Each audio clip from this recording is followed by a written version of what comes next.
Hello and welcome to today's briefing, Future of Work Corporate Affairs. I see we have a really big audience joining us today, so I will just hold on for a moment whilst everyone gets into the vent. Wait for those numbers to climb.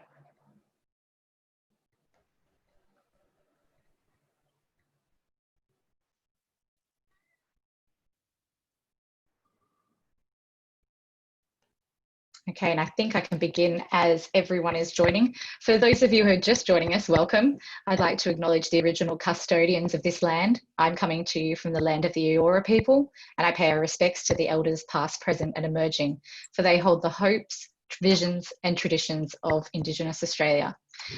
Today is one of the most important and topical conversations that we've had so far in our series, and we're excited to be working with our partners at Commtract to bring you today's session. I think we're all feel like we're at a turning point, but we still don't know what the future holds. How will businesses function over the next year and beyond? What elements will remain from before COVID? What elements will fundamentally change? Today, we've got a great discussion surrounding that, and we're joined by our corporate affairs panel of amazing women, Luisa Megale, who's Group Head of Corporate Affairs and Marketing for Lendlease, Annie O'Rourke, Chief Executive Officer, 89 Degrees East, Anna Whitlam, Founder and Managing Director of Adam Whitlam People and Non-Executive Director for Commtract. And today we'll be moderated by Vanessa Liell, who's Executive Director for Commtract and former co-founder of Herd MSL. Don't forget to place your questions in the Q&A feature down the bottom of your screen. We'll get to those as we go along the discussion. And I know it's going to be a full discussion, a robust discussion today. So let's get started. Over to you, Vanessa, and enjoy today's event. Thank you very much, Tracy. We're delighted to be here today. My name's Vanessa Liell. Thank you for the introduction. I represent Commtract, which is a digital platform that connects more than 4,000 highly skilled communication, marketing, creative and digital media experts to project work. And today is about the future of work. We're very delighted to welcome 3 communication industry leaders to share their insight into the impact of COVID on corporate communications and the way we will work in the future. Anna, Luisa and Annie bring significant industry experience along with really unique insight from the Australian and international market, both in-house and agency. The way we're going to run today is to spend a little time with each of our guests to understand their perspective. We will then move to a panel discussion and then open that up to audience questions. So please put them in and we will address them at that later point. So I'd like to start with Anna. You're very closely connected with leaders across corporate affairs and organisations both in Australia and APAC. Can you let us know how you've seen COVID-19 impact communication leaders? Such a big question, such an open question that doesn't necessarily have a start and a finish. First of all, I just want to say thank you to Commtract and Trans-Tasman Business Circle for bringing us all together today. It's such a wonderful opportunity to share what we're all seeing and also to have you as an amazing audience participate in the discussion. So the first thing that I just wanted to start by saying is that this disruption was already happening. Digital disruption was driving change like never before. And I think what's happened with COVID is it's just essentially sped that up, which has been a catalyst to further change. It's really enabled our discipline for the first time to be valued at levels, not for the first time, but to be valued at levels that it hasn't been previously. And I think for those of you who are in internal comms, you know, the poor cousins of our discipline, finally, there's an opportunity to really demonstrate your value to your executive. I think that, you know, part of what we have struggled with as communications professionals is the isolation piece to COVID. As comms leaders, by our, you know, and a lot of you will have heard me talk about Maslow's hierarchy of needs previously. I mean, our base needs are really all about feeling secure, and as part of being a communicator, we like to communicate. So being thrown into isolation has certainly put a lot of pressure on our abilities to interact and work with our colleagues. However, it's really put emphasis on the need to stay connected through digital channels, which we should all be leaders in anyway. And so again, you know, there was an article in the BBC earlier this week in relation to the increase in uptake clearly from digital channels through this and the change that it will enable with leaders in our organisations, just using things and operating in ways that we've never actually operated in before, that we should have been doing previously, but that were not on doorstep to actually force us to change in this way. The other big change that I've seen for leaders, and those of you who have been leading the response for your organisations on the front line, is just this intense marathon that you're all running at the moment, and the propensity to burn out, and the need for you as leaders to look after yourselves and to look after your teams. Unfortunately, with an event like COVID or a pandemic, there is no certainty around when it's going to change. There's no certainty around what the next step is going to be. And a lot of the research actually says that we feel more comfortable with knowing that we're going into surgery or something with a known end than actually operating within an uncertain world. And so we have to actually maintain our stamina. We have to maintain the resilience and stamina of our teams. And we also have to do that for our leaders. The other big change that we've observed is the need for CEOs, the need for communications leaders to work closely with CEOs and business leaders on their consistent, authentic leadership, which again, is really shining on the S in ESG in terms of how we're going to operate moving forward. A lot of leaders haven't ever worked in an environment like this before. They've never had or been thrust, to the front to lead response, to provide certainty to thousands and thousands of employees, and some in multiple countries, multiple geographies. And so again, they're turning to us to try and help them understand and navigate. And a lot of people that I'm talking to are not sure and don't know. And so it's really, I guess, about trying to be the leader that can try and provide some sense of security and support, understand that there are no answers, and so it's better to have a go than not to have a go. And to also just relish this opportunity and make the most of it, because again, this is the first time that we're really being recognised at such a significant level. I mean, even if you Google, communications change during COVID, I've never seen so many articles around the world that actually refer to the highlight, of our discipline and what we can actually do to impact reputation and risk moving forward. The final point I think that I just wanted to mention is that for us as communicators, there is no going back to normal. This is the new normal. And the best way that we can actually respond to that is by continuing to be agile, open in our thinking, open in our style, connected to our colleagues and our teams, and also understanding that there is no, our roles don't fit within boxes anymore. It's not about us as a function, it's about us as leaders servicing a business to also navigate a world that they don't quite understand. That's fantastic. And probably, I mean, you've touched on many things there, Anna, but I would like to pull out of that, what capabilities and behaviours do you think leaders are going to need to navigate this crisis successfully? So again, I think, these are kind of the key capabilities and behaviours that leaders in successful communications functions need anyway, but there is a much greater focus on this, and also very strong alignment with what our CEOs and business leaders are needing. So, a focus very much on being agile and using good judgment, clearly. Now, remembering that when we're burnt out and we're tired, we don't use good judgment. So it's one in the same thing in terms of looking after yourselves and looking after your own stamina to ensure that you're actually providing the advice and the service to our organisations that we expect from us. An ability to influence, obviously, and operate and work with multiple stakeholders simultaneously. So I can't emphasise enough, and I know you've all heard this a billion times, but I'm going to say it again, know your customer. There is never a time like now where understanding our audiences has been important, because I think things that we had predicted to happen haven't necessarily happened. And I think we need to bring things right back down to the basics and appreciate that our customers are our neighbours, are the people that we stand next to on trams and trains, are the people we stand next to. So that it's being, bringing the humanity back into how we think about things. So not turning to a business model to find an answer, but trying to think about what you would do in that situation. So bringing everything down. Political sensitivity, again, You know, the world is going through a crazy time of geopolitical change, which is just going to continue in the same way.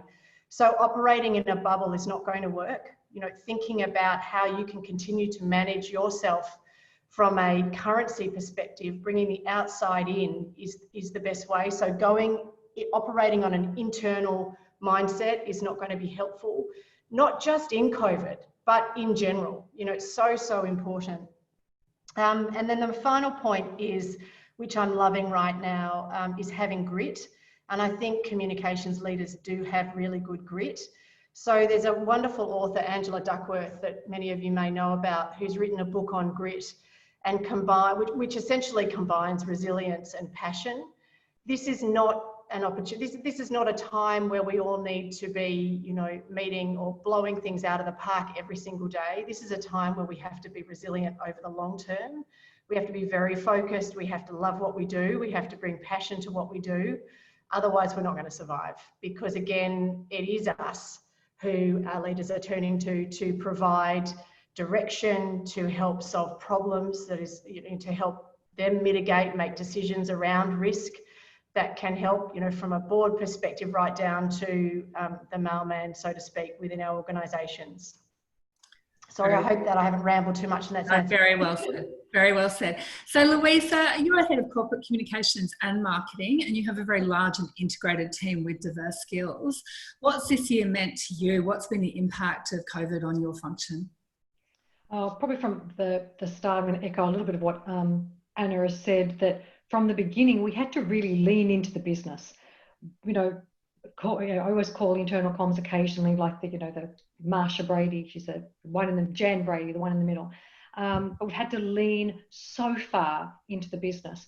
And I use the concept of sweat equity, that the board needed updates from us consistently, that the senior leadership team needed updates, but more importantly, in a time where people didn't know who to trust, right? The government, should we open, should we close? There was no one in authority who knew, think of the early days of this, who knew what was happening. And we've got a global business, so we hit Asia hard, hit our Asia business very early. So Lendlease as a company took decisions before governments did, and they took decisions about the safety and welfare of our people, which is kind of in deep DNA. But we did that early, and it spoke to me about the fact our employees were trusting us very swiftly as a source of information and data. And that came with an awesome responsibility for me and my team to make sure that, working closely with our risk team, very early on, we were making, I keep calling it 100% decisions with 50% data. And we had to be really comfortable with that. And, you know, corporate affairs and marketing always marries data with instinct, you know, like where does that hit? So we really came to our fore and making deep recommendations that were going to have a long-term impact on our business. So the team, not dissimilar to probably lots of teams on this call, really did lean into the business, really did get this rush of productivity. You know, those first 3 or 4 weeks were extraordinary. They were 20+ hour days. They were, we were exhausted by our own incredible productivity. We've had to come to a normalization. And what we've really learned is what really is important and what's going to drive this business, and what are all those lovely, nice things to do that we've always done before that have just gotten in our way. So, and this is replicated across our business when I speak to my peers across their businesses. Things that would have taken, you know, months and months of double checking and this steering committee and this project control group just getting accelerated. So it shows us what we can do. So the kind of the model about we've all had to, we didn't try to replicate the office experience from home. We started talking about what is digital, what is not digital, and how does this stay forward? Like, how do you operate in an environment where there is so much uncertainty and make people feel really comfortable? And one example I'd love to give is, you know, like lots of companies, we have the big employee events with our CEO and senior leadership team, and the communication has always been a bit of a cascade from top to bottom, but through different channels. But with people embracing a digital workplace, it's from the CEO straight to the individual on the front line. We've run these Ask Me Anythings with our CEO, which are incredibly humanizing for him. People get to see how the sausage gets made. He's really open, honest and authentic. It's been quite an extraordinary journey, and we're not letting any of that stuff go. So we've gotten very close to the business. We're lucky as a function. We sit on the global leadership team. We report in and support the board. So we've always been a bit close to the action, but there's been a real intensity that what we do, cometh the hour, cometh the team, and we stepped into that breach, particularly on the corporate and government affairs side, to be incredibly useful. As a leader, the one thing I'd like to say is the people, when I talk about utility and use, I always think we're in the service game. Those individuals from a career point of view, if you're thinking about this from a career point of view, the deepest utility players were the ones who have been head and shoulders above, that they were people who could do more than one thing and just leaned in and said, what solution can I provide? Not what can I do, what solution can I provide to the problem? And I've just seen extraordinary performance. And as a leader, making future decisions about resourcing, I'm going to remember this moment. I'm going to remember those who leaned in. And that's for all of us. If it's not just me as a leader, my boss is going to remember this team leaned in at the time of the greatest need. Government will remember we stood up and said, can we build you a hospital? What do you need? We'll do it at cost. Whatever you need, we're going to do. That's a reputation reset, both for the function internally, but for how we engage with our external customers. And I watch maniacally, like our scores for customer satisfaction in retirement living, in retail, in all of the areas where we touch consumers. And this period of time, there's been such a reputation bump opportunity. Now I've got to talk about how we keep that going. How do we keep that tracking forward? So I really despise the expression, I'm going to use it, never waste a crisis. But just the function, I want to ask everyone on this call, lean into this, and not just with that creative idea, but look forward now. We're past the first flush of the crisis, and for the Australians and New Zealanders, maybe we get a pandemic premium. So maybe Australia is a great place to do business. Maybe Australia and New Zealand are a great place to visit if you're in the tourism game. I know a few people on the call are. Maybe that's what we need to focus on and take to our business, ideas based on the future, not just, yes, the business is all worried about the next 6 to 12 months and what does it look like, but how we help them doing what's urgent, but never forget what's important, because those of us who can do that and who understand the business are going to really elevate the function and their own individual careers. So many great points in that. I think one for me is we think about the reputation for our organisation, but what you've raised is like, what's the reputation of your function? Yeah. And I think one thing around crisis is, people's memories are really heightened, and, there will be memories around not only what was achieved, but what the behaviour was at this point in time. And I'm interested because you have a very big remit, and what you've touched on is a lot of demands on you personally and on your team, both from the board, from the executive team, as well as from the organisation, to be able to deliver the business as usual, as well as to adequately respond to what we all hope for, but which won't happen, is a crisis where we are able to test those amazing skills. But I'm very interested, how do you ensure that you've got the right skills to deliver the full range of communication services that your function requires? You've touched on utility of your team, which is about broadening their skills, about diversity, about getting that experience. But one of the things we note is that our functions do require deep specialisation. So how do you go about forming that function? Well, I get the benefit of having corporate affairs, marketing, government affairs under one umbrella, which, by the way, I kind of think is a trend. They're not your enemy. If the corporate affairs people on this call, the marketers are not your enemy. They're truly not. In fact, when you combine forces, you do better.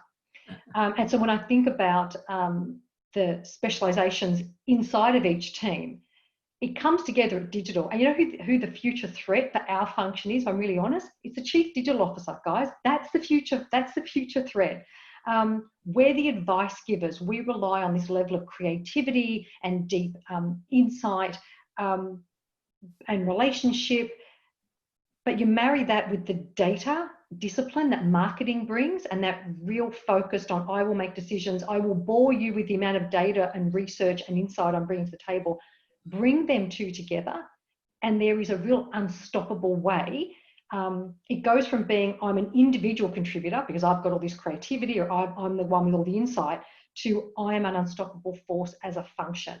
And I said before, I get the benefit of being on the senior leadership team, but so much of our function deserves that seat, deserves it, and never gets it. You know, we're reporting into legal or into finance or some other weird function. We're not smart or as attractive as us, but we aren't actually having that reputation seat around the table. What this has given us is that seat, and we're never to lose it. And so we partner with those inside and outside of the business. You know, you can't do it all yourself. Stop thinking you can.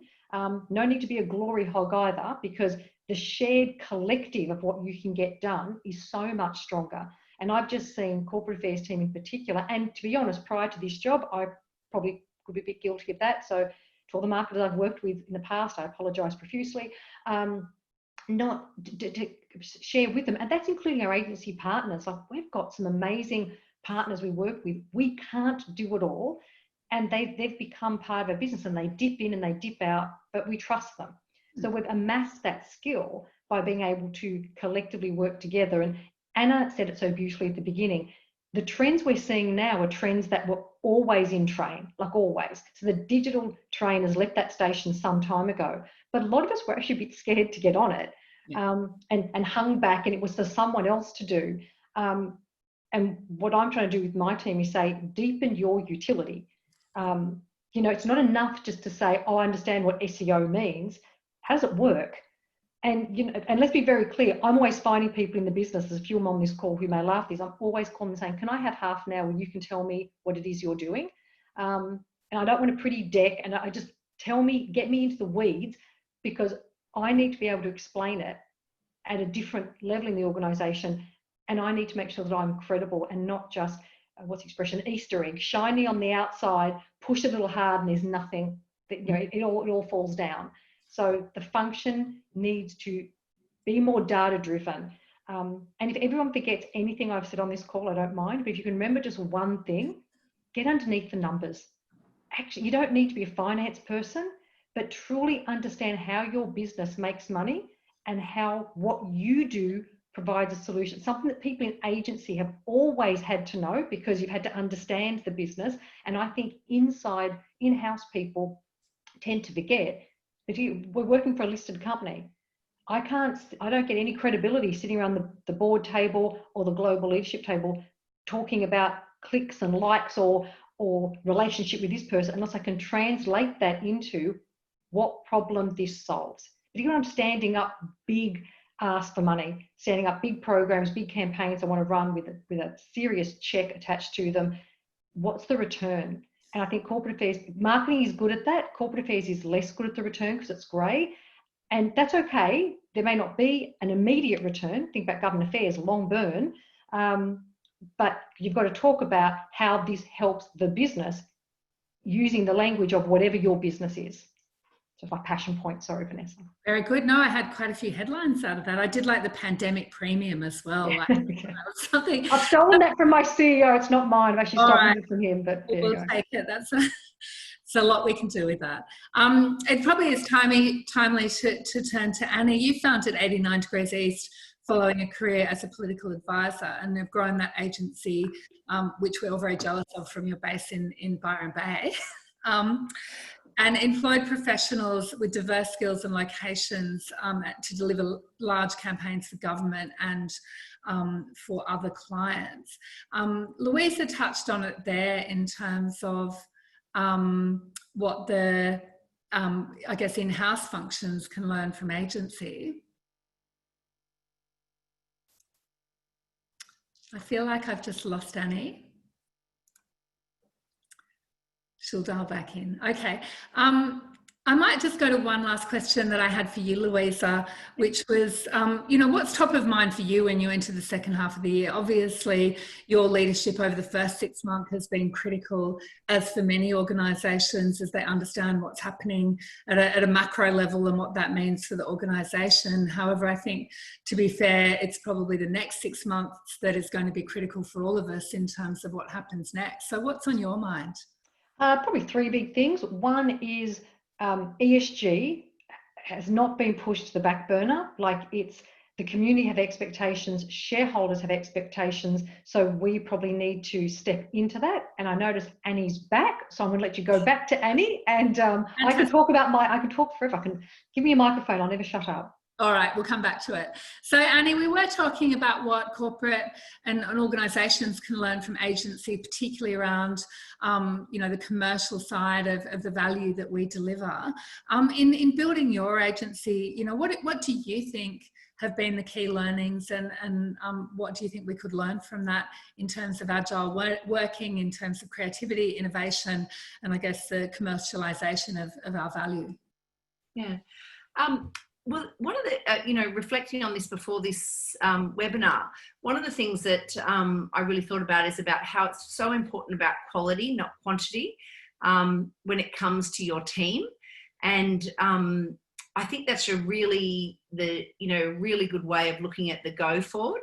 I think the best thing I've done over the 10 years of running 89 Degrees East is sort of use a criteria when hiring about, you know, choosing people who are a leader in their field, someone who's got a really deep understanding of public discourse, and also really importantly, that, you know, they're fundamentally decent human beings, because I want to work with them, I want to learn from them, and I want my clients to also enjoy working and learning with them.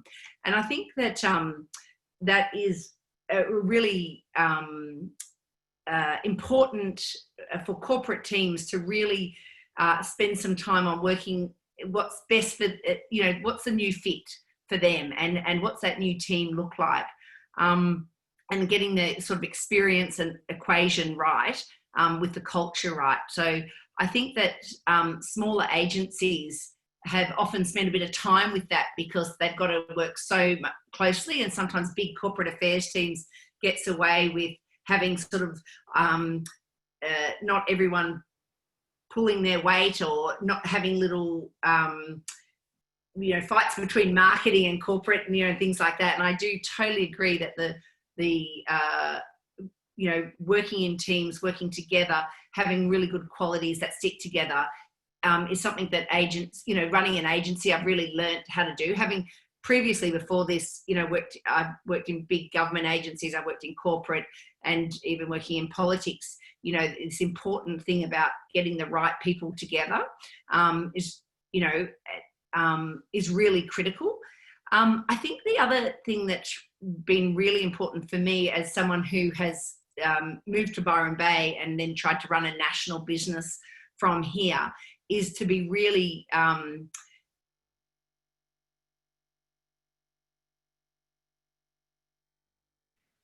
but it's critical to keep everyone on the same page, and enables the cross-fertilisation of ideas, which means I'm getting a message that my internet isn't stable, which is such a problem in today, but normally it's fantastic. But let me know, Vanessa, if there's a problem, and we'll see what we can do. But basically, that internal communications is really critical, but not just saying it, but actually, you know, really living it and finding a way to put structure around it so that everyone can benefit. And then also your clients can benefit is really important. The other thing that I was thinking about is industry more generally, that I think COVID has actually opened up opportunities for more flexible remote firms like us to be impact players. To, if someone's looking for a particular skill or a particular ability, the opportunity for corporate organisations is to actually dip in and bring in that skill to their team. And COVID's really sped that process up, that it doesn't matter where people are, if they've got the right skill set, mindset, you know, to join your team, you can pull that team together instead of sort of saddling up with a long-term agency. And this shouldn't be seen as a threat, because I know a lot of agencies have worked on retainers and, just servicing. But actually, there's such a great opportunity. It's an exciting evolution whereby teams can work on multiple work streams and cross-pollinate and bring skills. And we're not sort of in deep competition so much with each other, but actually looking, I might be working with, X on this project, and I might work with X on this project. That's the exciting thing. It's our own sort of version of the gig economy, and we should really see that as a strength. And I hate to use this sporting analogy, but it's really true that, for a long time, like the football teams or the basketball teams or netball teams, they had the starting team and then they called it the bench player. But now that language has really changed around to really smart coaches. They call them impact players, people who can come in from the bench and at a particular time and do a particular project. And I think that corporates, really smart corporates are probably, a lot of them are already doing this, but corporates as a whole can look for who's their impact player, who can help them. It might be just for a couple of weeks. It might be, longer, depending. It might be a couple of times throughout the year, but not ongoing. And I'm really excited about that impact player opportunity. Fantastic. Well, it does lead to, I guess, pulling some of the themes together. And the reason that we're here is that we have really accelerated, or, the COVID and the economic downturn has really accelerated what was happening anyway in our industry. And the discussion today is really around us being prepared for what happens next. And what we've touched on is the strength of technical skills and being able to evolve those in a way that stays relevant to your organisation and creates currency in what you're doing, but probably most importantly about behaviours. And we've all experienced the impact now of working from home, and there's been significant discussion and in my mind a little alarming discussion around how this is going to change our future, and perhaps we're all going to be working at a computer in our Ugg boots and maybe going into a hot desk office every now and then when we feel like it. But putting that aside, what do you think the changes in the work and the economic downturn are going to mean for corporate communication professionals? What do we need to think about, and what do we need to be prepared for? And are we right perhaps to start, to start imagining that kind of future at this point in time, or should we be thinking differently? So that's really a question to the panel. Yeah. Well, I would want to say just first up that, like, coming out of COVID, most companies, government agencies, organisations we work with, there's not one of those who aren't thinking about how they can significantly reduce their cost base in the coming years. And, there'll be a lot of corporate affairs teams that are looking to half their team, and so, but at the same time, there wouldn't be a corporate affairs unit in Australia that hasn't dramatically increased its workload and output over the past few months. And there's no end in sight of that dynamic changing. Less people, more work. It's yet another sort of new post-COVID fact of life. So for agencies like ours, now's the time to assist organisations on how they can achieve more for less. And it's our turn to be part of the productivity agenda. In its simplest sense, like, the agency model can deliver, subject matter expertise, insights from outside the company bubble, flexible working arrangements without the sort of burden of permanent contracts and the cost overheads associated with having employees in your head office. So, I think, the biggest thing is always not to retreat and think of it as a threat, but think of it as an opportunity. The realistic fact is it's going to change dramatically, numbers of staff and work and teams and the makeup of teams. And so, spending time now working on that and playing to your strengths is going to be really critical. And Anna, what's your view on this? I mean, you're obviously in and out of a lot of organisations and working very closely with senior professionals. What's your view? Yeah, I couldn't agree more with what Annie has just shared, and very similar to what Louisa has shared also. They call it, and a lot of the research that's coming out now, they call it the Hollywood model, and I'm seeing this play out. Just like in Hollywood, you know, they go and get the best actors around the world for a period of time to deliver on a movie. We'll be doing the same. I think we're seeing organisations that will have a very tight centre of excellence. There is always going to be a role for the top team in our discipline, because the CEO and the group exec will want, you know, a trusted advisor. But what that person will do is obviously buy in their resources based on what the particular strength in certain areas are required. So I move back towards specialisation. But when I talked earlier about an ability and an agility to solve for problems, what I talk about is that it doesn't matter what the problem is and where the problem sits. If you're predominantly an externally focused comms leader, you need to understand how you repurpose that capability to an internal environment. So it's all about solving a problem and not thinking about my channel. And within that, we're seeing in China right now, the whole of middle management disappearing. So, you know, it's about, rather than having, and to Annie's earlier point, how do we get rid of overhead? How do we get rid of liabilities that then create, or the liability off our balance sheets, which are having permanent employees that if there's a crisis or another pandemic, we're not feeling as choked on from a cost perspective.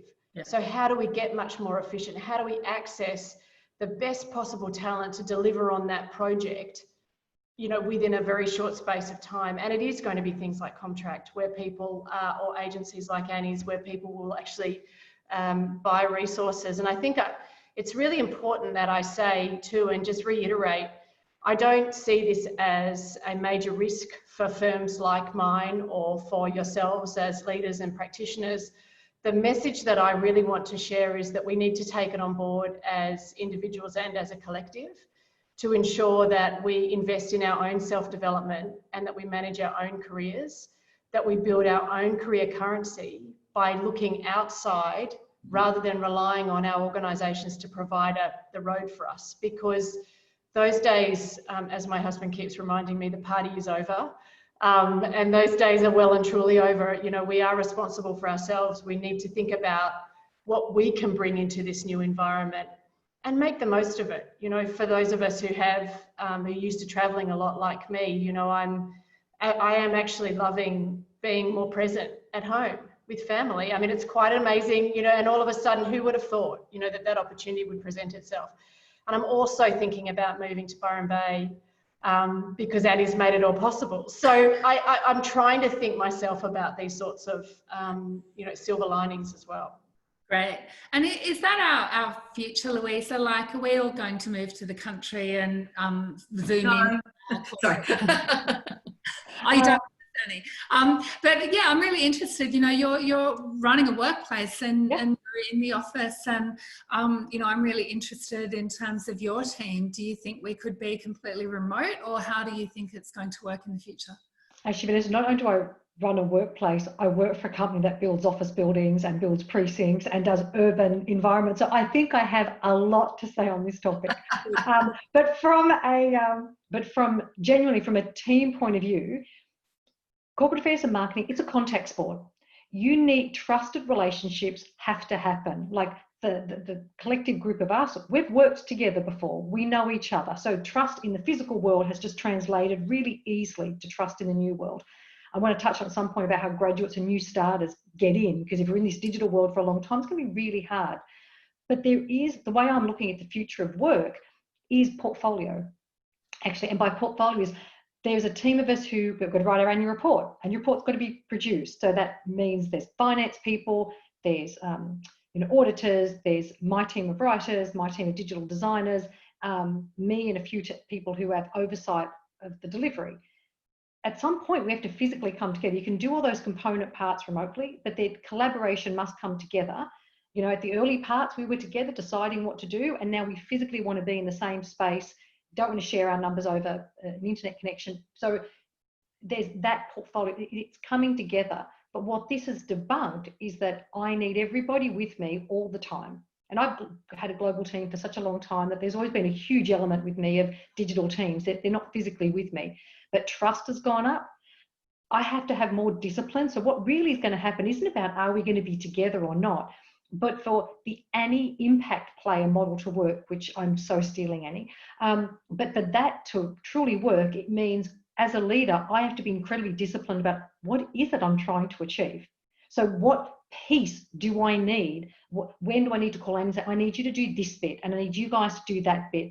So as a leader, being the conductor of the orchestra when they're all in front of you is a relatively easy task. Being the conductor of an orchestra and understanding this is a new score and I may not even know the full answer. I may not know how it's all going to play out, but I've got to get the musicians in. I can't do a sporting analogy, and everyone knows I can't. So I'm going to go for the arts. But getting that into the table, that's going to be different, because consumers, what we're seeing right now, I've got the benefit of a research team as well, is that there's a real attitude shift to how we live, how we work, how we're going to shop, how we're going to come together and entertain ourselves. But attitudes are not behaviours. Behaviours take a very long time to move, and humanity is a pack animal.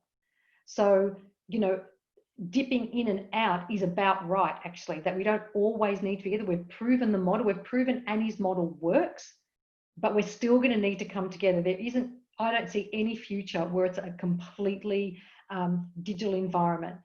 Humanity is always needed to come together for creativity, for relationship, for trust. That will still, to me, happen. But from a comms point of view, whether you insource that, outsource that, have a hybrid model, the one thing that's really clear for businesses, including mine, is agility comes from everybody knowing what to do.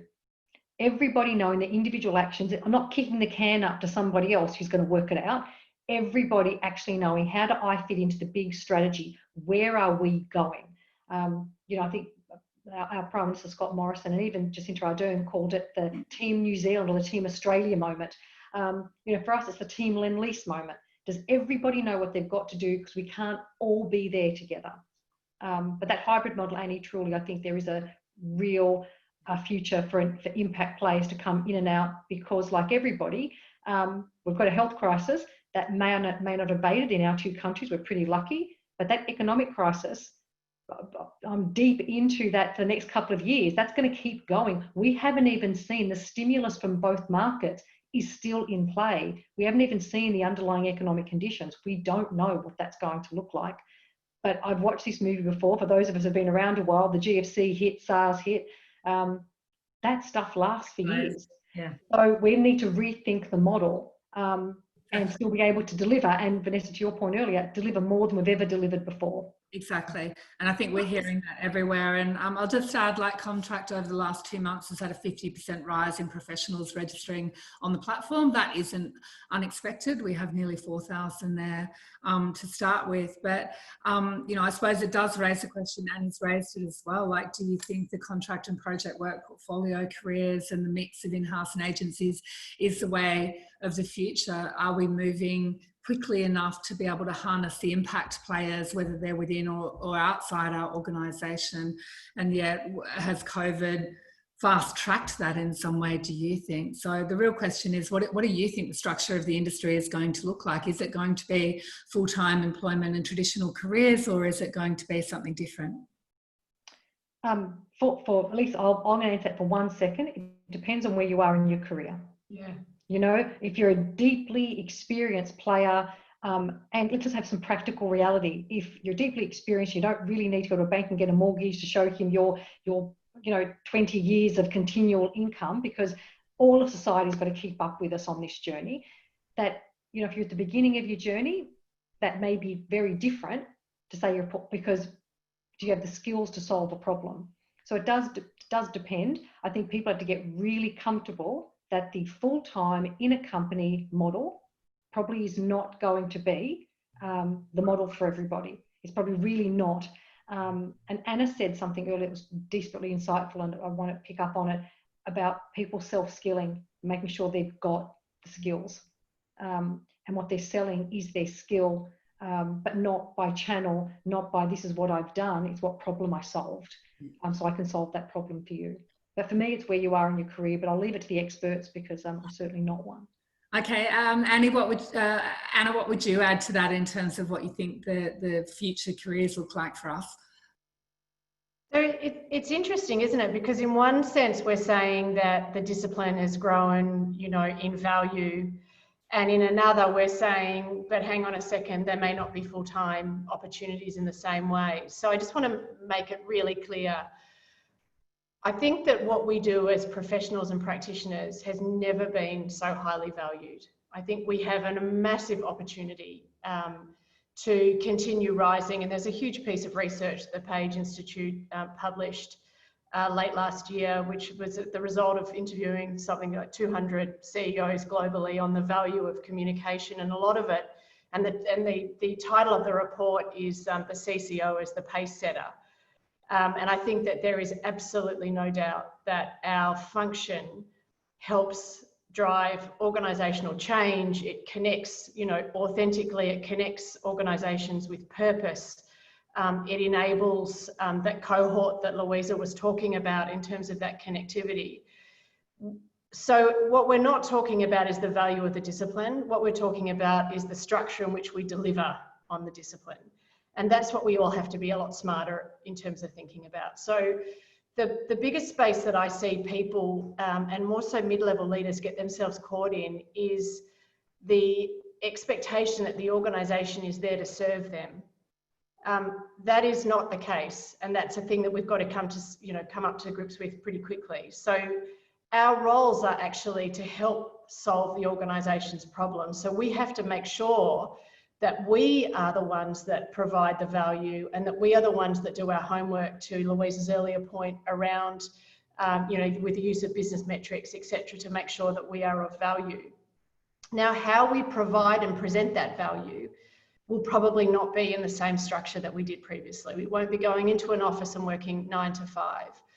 But that's not something to be fearful of, because I think that there's still opportunities for us. We just have to start thinking about how we enable that opportunity and what our value as professionals are to solving problems within large organisations. And if you are more of the sort of person that wants to be part of a team or part of a cohort, which most communicators are, there are going to be hundreds of those opportunities, but they might not work within the framework that you want them to work in. You know, I don't personally use the word balance because I don't really believe in balance. I think that, you know, the world these days is integrated into one, and you create your own experience. If you're somebody that likes to compartmentalize things, I think that's difficult. It's going to be very difficult in a world that will demand that we fit in with it, not it fit in with us. And the two things will work, you know, simultaneously.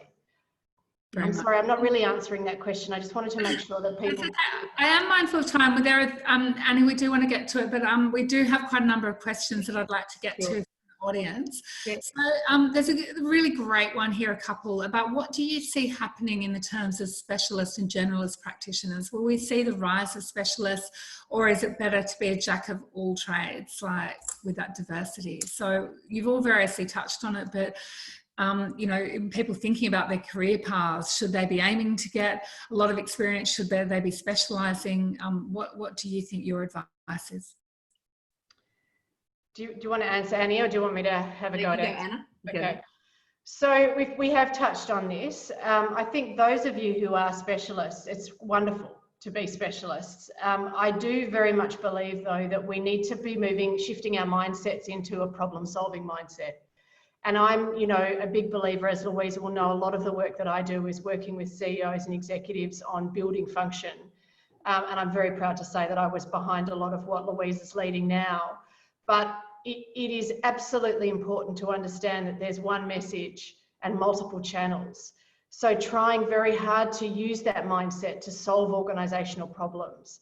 So what I'm not saying is I'm not advocating for either specialisation or generalisation. What I'm saying is that no matter where you sit, you have to be in a position where you can hear and understand the problem and help solve the problem with a very broad mindset. Because even though it might be an internal focus, is internal comms, you've got to understand how that message is impacting, or how, you know, the government is impacting on that, or how that might be impacting on what's actually told externally. So we did go many years ago. We moved very much from generalist to specialisation. I think we're not operating like that anymore. We're operating in a problem-solving frame. So try and lift yourself out of, oh my goodness, I'm a this. Does that mean I'm not going to have any capability or opportunity? More about what can I add to my suite so I actually provide a better solution that has a broader perspective that's been brought into the way that I answer it or help.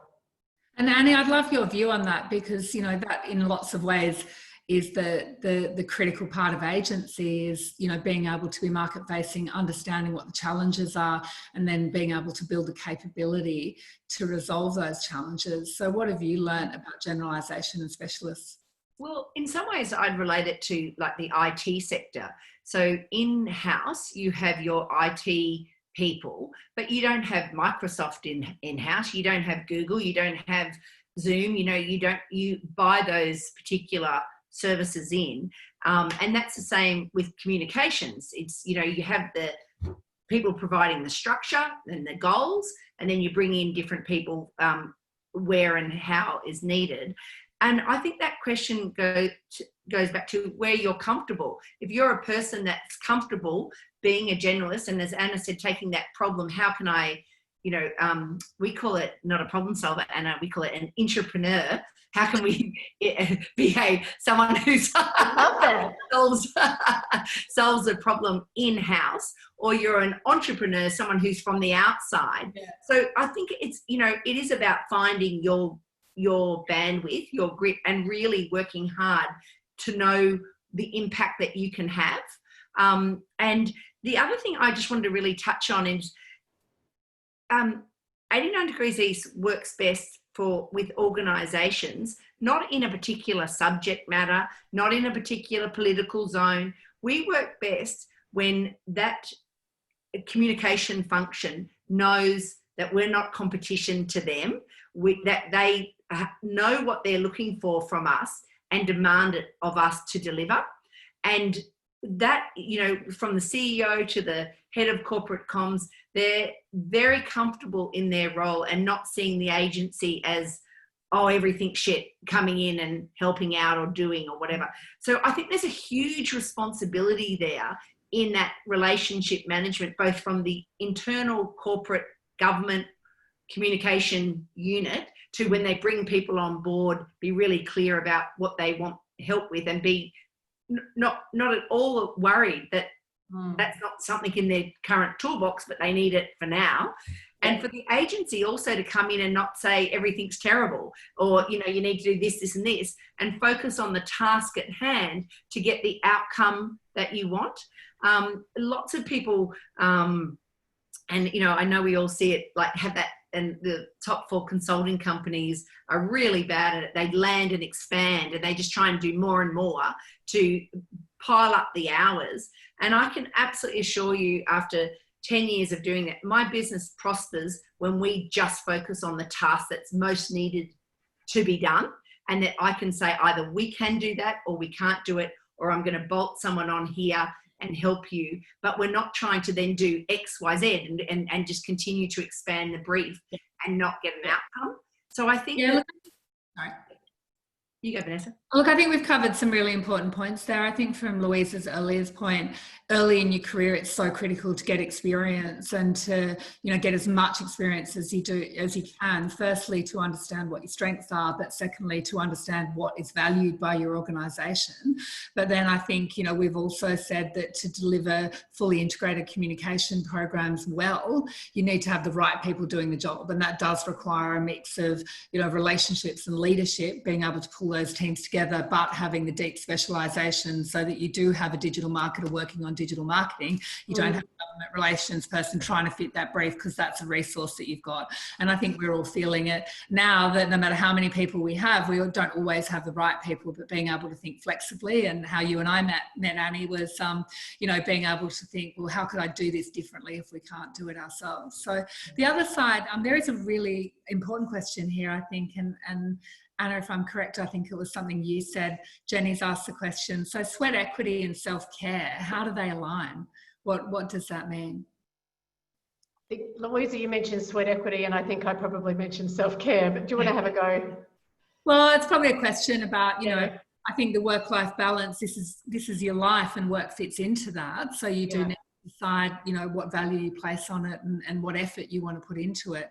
But it's a very important point. I think we have to be honest that everyone is under enormous pressure, and the demands do require significant effort.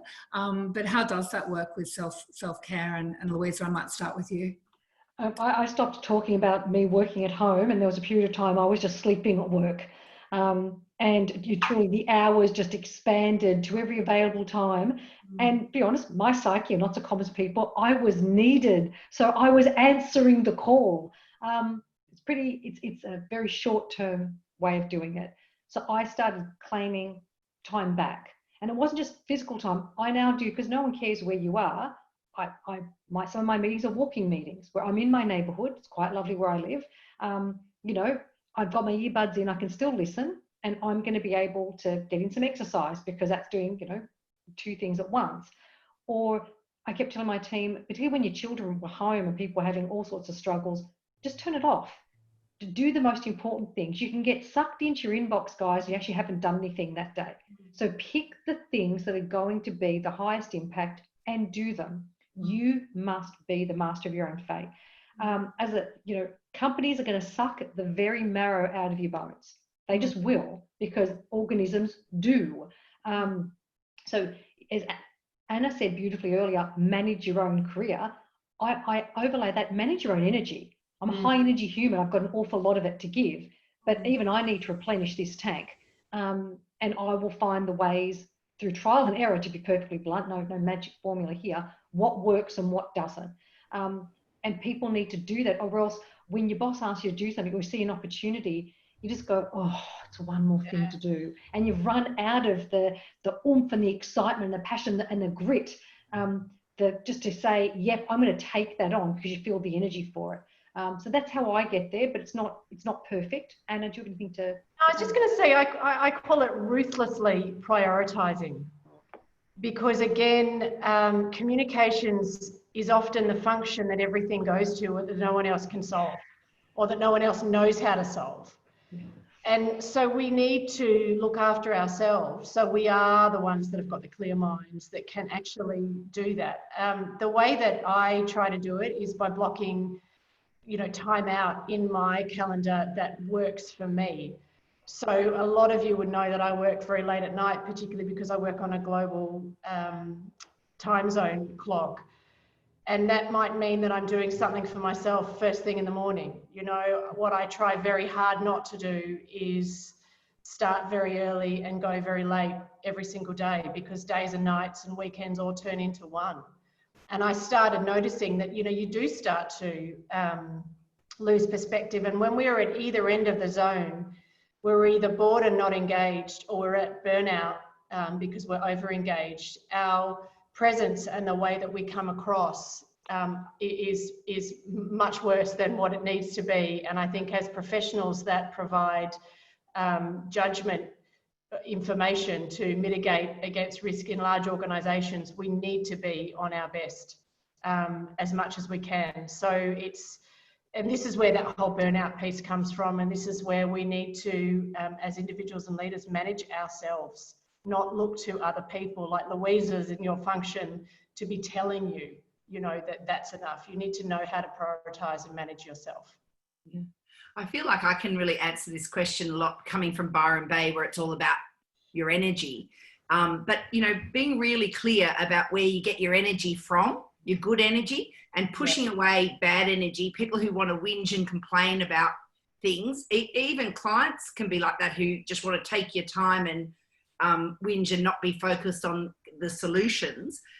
So my whole MO is to find smart people, find good people, and just like work with them, interact with them, because that gives me really good energy and ideas.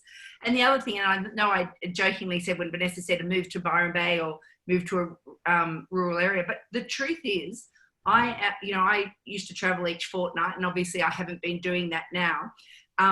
But I am at my creative problem-solving best when I'm at my best and in Byron Bay, in, you know, doing the lighthouse walk, giving myself time, I will come up with the best creative solutions, strategic ideas in that zone. So it's actually, it's not just, important to self-care and survive. It's actually, this is how you get your best ideas. This is how you actually, so find what it is, whether, and because for everyone it's different, that gives you your best energy and makes you perform at your best. And when you're performing at your best, you're more relaxed and less stressed when you're doing things, you know, that Lucia was saying about, you know, she was in need, she was in demand, she was at her best, she's high energy. I totally get that. And so it's when you're not doing things that you're good at, when you're surrounded by negative people, you're not giving yourself doing the things that you love and that, you know, spark your joy, dare I say. But it is true, it impacts on your work and your whole persona.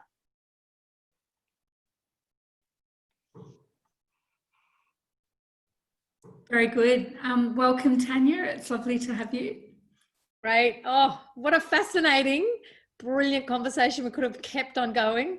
And I have to say, we are actually on 2 o'clock, which is very not good for the circle because we always finish on time. But that is just testimony to you guys, how brilliant this conversation was. And we've got about 10 more questions sitting in the Q&A box. So there's obviously much more of this conversation to be had. I really want to thank you. Vanessa, this started off as a conversation between you and me.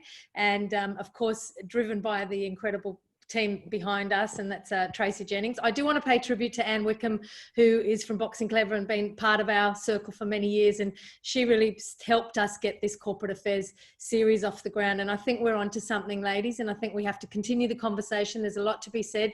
You guys are on the front line. Everyone comes to you, and I think this is really worth much more than just this hour. So we promise to you is that we're going to continue these conversations. So Anna, Louisa, Vanessa and Annie, thank you so much for being with us, and to all of our guests. We had a great guest list. So we've just got to get you to fill in this business sentiment poll quickly. I don't need to read the questions. You're all great readers. If you can submit your answers, and we will come up with that live straight away. So on behalf of all of us, we really want to thank you for being with us, for giving of your time, your insights, your heart, and your intelligence. And we very much hope to do this again. So these are the poll results. Most of us are feeling challenged. Government's doing a good job, good, 78%, and still 12 months to go. And will the Trans-Tasman bubble provide benefit to your business? Yes, that's good news, 52%. And of course, the one that we love the most is, did the V-Vent today meet your objectives? So thank you very much. 100% of you loved it. Come back and we'll see you next time. Thanks for being with the circle today. Thank you.